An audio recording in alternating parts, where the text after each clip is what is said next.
Hi, I'm Bud. Welcome to Kimba's Kingdom, the home of everything Kimba the White Lion. On this channel, I'm hoping to connect with fellow Kimba fans like you. So if there's something you'd like to see more of, or less of, let me know in the comments. I want to make the best videos I can for you guys.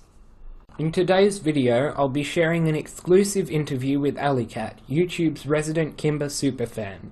On their channel, they upload videos about the history of the Kimba the White Lion franchise, as well as other classic works of animation, and short clips from the original Japanese version of the series. I'll put a link to both their channels in the description. I highly recommend checking them out if you're into Kimba or just animation in general. By the way, apologies for the bad audio quality during the interview. I may or may not have recorded it with a potato. Hopefully I don't sound too grating though. See what I did there? Anyway, on with the interview. Before I start, I just wanted to say thanks for taking the time to do this interview, and yeah, thanks for all the cool stuff you've been doing for the Kimba fandom. Thanks so much. Kimba fandom, as it is pretty small, so anytime I have an opportunity to interact with anyone about it, I jump at it, obviously. Same here. Mm-hmm. I definitely can't find anyone in my real life circles I can talk to this about, so Yeah. and ever since, KimbaWLion.com went down, I feel like there's been a real lack of content on the internet involving the series, and so that's kind of why I make such an effort to reach out. Well, I definitely appreciate it, and hopefully together we can sort of, I guess, bring the fandom back a little bit. Yeah, that'd be awesome. Alright. What a dream. So, first of all, how long have you been a fan of Kimba the White Lion? Well, I first saw Kimba on public access TV when I was a really young kid. I think it was 2003 or 2004. At the time, I only had 4 TV channels, and one of them was called Access Television. It's a rural Canadian channel, and it screened episodes of the 1993 dub on kind of a random schedule. They'd put episodes up when they had nothing else to play, and it never had the same time slot, so I'd have to try my best to catch it whenever I could. But I fell in love with it immediately and went online as a young kid and found the Craig Anderson's Kimba W. Lion fan site soon afterwards and got really into it. That's awesome. So, I understand you have like a pretty big collection of Kimba the White Lion merchandise. What are some of your favorite items in that collection? Well, first off, I love collecting Kimba because there's not really that much available, so it's really hard for me to go overboard and fill my house with stuff. But it kind of feels like a treasure hunt with how rare some Kimba items are and how, not often you find them. My favorite items, definitely my vintage Kimba bookshelf from the late 60s. It's not in the greatest shape, but the graphic on it's just so cool and retro, and I can't believe it's still in one piece. It's made of cardboard and wire, and somehow it's lasted until 2018. Also, I'm really fond of I have a Variety magazine Kimba spread from 1966 in English. I just really like how they laid out the page, and it's cool that it was the first advertisement for NBC's run of the show, so I have that hanging in my entranceway to my house. That's pretty cool. Mm-hmm. So, is there anything, I know you said it's sort of like a treasure hunt, is there anything you sort of haven't been able to find yet, but you sort of wish you could? Yeah, tons of stuff. I wish I had more space and enough money to get these things, but that's not going to happen for a while. But the thing I really want to have is at least one Japanese Kimba tin toy. They made this line of weird metal toys with, there's a Kimba train, there's a speedboat, there's like a race car, and there are these weird kind of they don't really look like the characters, but they're really interesting. And also, strangely enough, there's a toy gun with Kimba's face on it, which is probably the strangest it doesn't make much sense considering the ethos of the series. But yeah, it's a dream to get any of those. And also, I'd love to own a cell from the 1965 series. I do have 3 cells from the 1997 Jungle Emperor Leo movie, but naturally the 60 cells weren't preserved very well, so they're pretty hard to find. I think they're like $800 or $900 Yeah, or something. So that's a bit of a pipe dream, but maybe someday. maybe.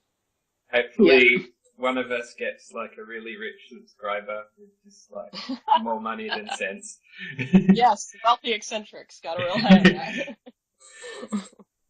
So, about the show itself, what is it that you like so much about Kimba the White Lion? What is it that sort of makes it go from good to great? Well, nostalgia definitely plays a role in why I'm so passionate about it.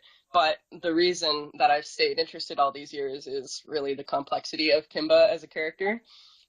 He's an extremely flawed protagonist and really easy for me to sympathize with. As a vegetarian, seeing a cartoon character struggle with their instincts and feelings about hurting and killing others for food is a really unique and special thing for a story from the 1950s, I think, let alone today. More importantly, Kimba has a vision of the future that he can never really accomplish. I'm a bit of a political utopian, and there are very few shows I can think of that aren't afraid to admit that social progress takes a lot of trial and error, a lot of failure, but then it still retains this kind of like optimism that a society can always do more to reduce the suffering of others. Kimba repeatedly fails to convince the members of his kingdom to work together, and his utopia is never actually realized at the end of the story, but his relentless pursuit of a kinder world does save humanity and by extension the whole planet from an imminent energy crisis.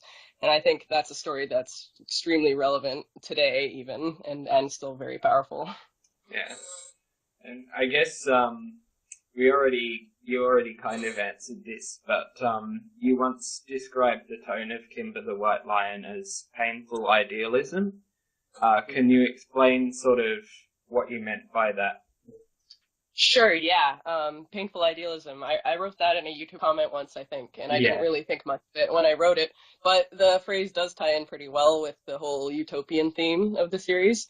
I think of it as this idea that total harmony is likely impossible and not really obtainable, but living your life as if it could come true is a really beautiful thing. To believe the absolute best about people, that all beings deserve second chances and forgiveness, if you think this way, you're bound to experience a lot of pain and resistance like Kimba, but your attitude and patience will be infectious to some, inevitably. um, and there's been like a lot of different, I guess, versions of Kimber the White Lion on film, TV, manga, etc. But out of all those different versions, which one is your favorite if you had to pick one? Well, it's definitely hard to pick a favorite version because they all have kind of different strengths and weaknesses to them. So my favorite version of the manga it is actually the Leo-chan comics, which were published in English as Leo the Lion Cub. The story is pretty simplistic in comparison to the original manga, but the art is just my favorite, and Kimba in overalls is so awesome. It's it's definitely up there. But my favorite anime adaptation is actually Jungle Emperor Leo 1997, the movie. To me, it's just like the most underrated theatrical film of all time. The pacing's just really, really good. The animation is incredible. And I really like how they condensed and modernized the original comic story while keeping a lot of its themes intact. Cool. Is there anything else you'd like to share or say about Kimber the White Lion? Yeah, one of my dream projects, like for my life, is to fan sub the entire 1965 Jungle Emperor series, as well as the sequel series Onward Leo. It's gotten this many decades and it's never been properly translated to English. I know some Japanese, but not nearly enough to subtitle the whole show myself, so I'd have to work with others on it. But that's something I would really love to do someday. Again, that'd require quite a bit of income and like money to put towards such a thing, because translating is really hard and takes a lot of time and effort. But yeah, that's a goal. So I'm just gonna say, if there's anyone in the comments who either like is fluent in Japanese or just has like more money than sense, like I said, definitely consider helping out with that, because anything you can do, like, it'd just be really cool. I'd love to see it translated as well. So. Yeah, because one of the reasons is I want to know personally just how much they changed in the English dub, because I know that they've softened quite a bit of the themes and concepts, and even they've softened Kimba's character quite a bit in the English dub, and I just would love to know exactly what is said in the original. Yeah, so I think that's about it. Cool. All right. Thanks so much for your time. Yes, I wish you the best of luck with your collection and with all the projects you're working on. Thank you very much. Yeah. And same to you, obviously.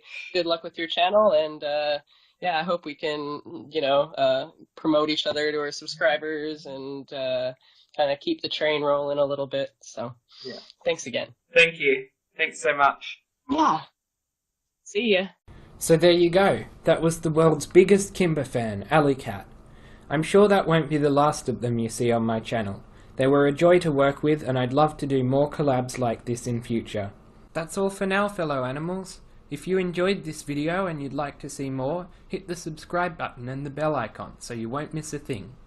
If there's something Kimba related you'd like to see a video about, leave a comment. I'd love to hear your suggestions. I might look ferocious, but I don't bite, promise.